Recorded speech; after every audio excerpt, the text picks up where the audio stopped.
राधे राधे। आउनुहोस् आज ज्योतिषमा एउटा अचम्मको सूत्र।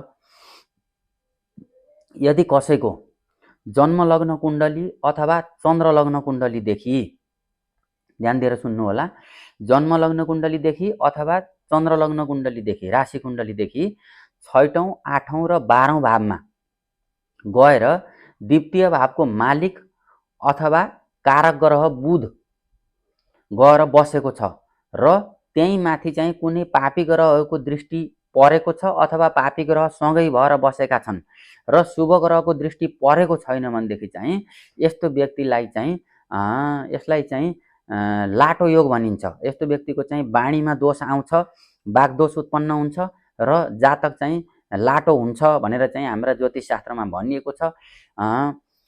कतिपय चाहिँ बोल्न नसक्ने व्यक्तिहरूको कुण्डलीमा हेर्दाखेरि निश्चित रूपमा चाहिँ यस्ता खालका योगहरू देखिएका हुन सक्छन्। जति पनि ज्योतिष सिक्दै गरेका जिज्ञासु छात्रहरू हुनुहुन्छ, यहाँहरूले चाहिँ यस्ता व्यक्तिको कुण्डली निकालेर हेर्नुभयो भनेदेखि यहाँहरूलाई चाहिँ यो सूत्र को बारेमा सजिलै थाहा लाग्न सक्छ। राधे राधे।